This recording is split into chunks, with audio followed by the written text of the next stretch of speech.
السلام عليكم ورحمة الله وبركاته. الحمد لله الذي وكفى وسلام على عباده الذين اصطفى. أما بعد فأعوذ بالله من الشيطان الرجيم. بسم الله الرحمن الرحيم. وما أرسلناك إلا رحمة للعالمين. وقال رسول الله صلى الله تعالى عليه وسلم: يا أيها الناس قولوا لا إله إلا الله تفلحون، أو كما قال عليه الصلاة والسلام.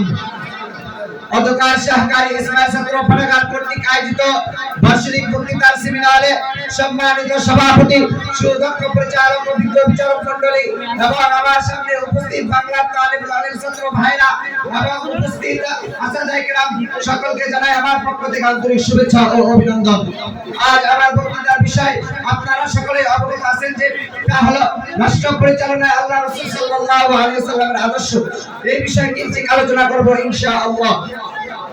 সম্মানিত হাজিরিন, হুজুর সাল্লাল্লাহু আলাইহি ওয়াসাল্লামের জন্মের পূর্বে আরব সমাজ যখন সত্য মিথ্যার মধ্যে পার্থক্য করতে পারে না এবং চুরি ডাকাতি গুন্ডামি করাকে বানিয়ে নিয়েছিল সাধারণ অভ্যাস এবং কন্যা সন্তানকে জন্মগ্রহণ করে অকল্যাণ মনে করে তাদেরকে জীবিত মাটি চাপা দেওয়া হতো এবং নিজ মায়ের সাথে জিনা করতে কোনো দ্বিধাবোধ করতো না।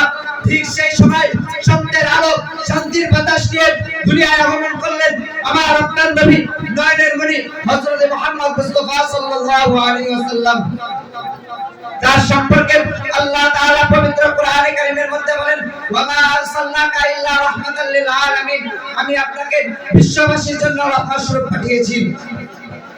সম্মানিত হাজিরিন, হুজুর সাল্লাল্লাহু আলাইহি ওয়াসাল্লাম সেই সকাল থেকে রাষ্ট্রে কিভাবে শান্তি আসবে সেজন্যই কাজ করেছেন। তাই তো তিনি নবুয়তের পূর্বে হিলফুল ফুজুল নামে একটি সংগঠন খুলেন।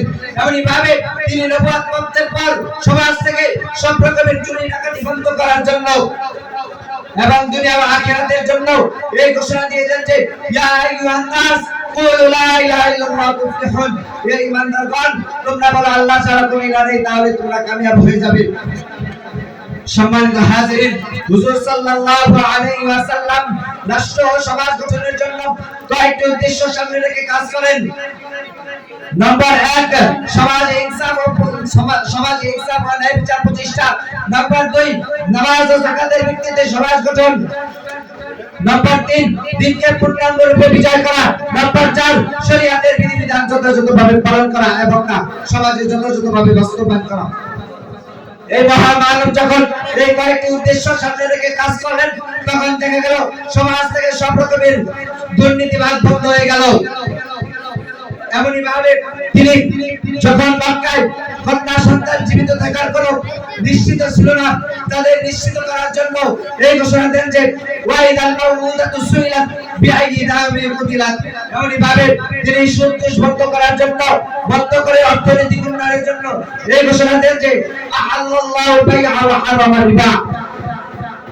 এবং নারীর ইজ্জত রক্ষা করার জন্য সূরা আহজাবের 59 নম্বর আয়াতটি বাস্তবায়ন করে, যার সারমর্ম এমন: আল্লাহ তাআলা বলেন, হে নবী, আপনি আপনার কন্যাদের, আপনি আপনার স্ত্রীদের এবং রমণী নারীদেরকে বলে দেন তারা যেন তাদের শরীরকে কাপড় দ্বারা আবৃত করে দেয়, যার ফলে তাদের কেউ চিনতে না পারে।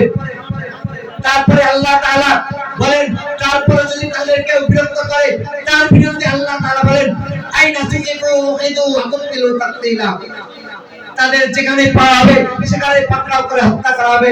এবং চুরি ডাকাতি বন্ধ করার জন্য হাত পা কেটে ফেলার বিধান জারি করলেন, যার ফলে সমাজের সকলের জীবনে চলে আসলো আলাবিল শান্তি। সম্মানিত হাজির, হুজুর সাল্লাল্লাহু আলাইহি ওয়াসাল্লাম রাষ্ট্রনায়ক হয়ে ওই জাহিলিয়াতের যুগকে সোনার যুগে পরিণত করেছিল।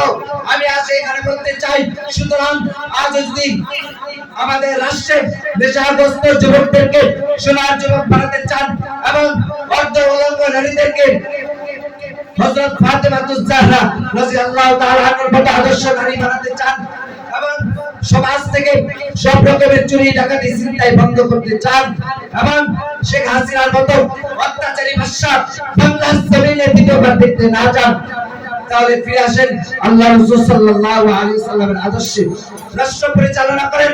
আল্লাহ রাসূল সাল্লাল্লাহু আলাইহি ওয়াসাল্লামের আদর্শ মোতাবেক তাহলেই সার্থক হবে এই বক্তৃতার সেমিনার, সার্থক হবে ইসাবতের তীরে গোটা হবে আলমে কালাম। এই বলে আমার মূল্যবান বক্তব্য শেষ করছি। ওয়া আখিরু দাওয়ানা আলহামদুলিল্লাহি রাব্বিল আলামিন। আসসালামু আলাইকুম ওয়া রাহমাতুল্লাহ।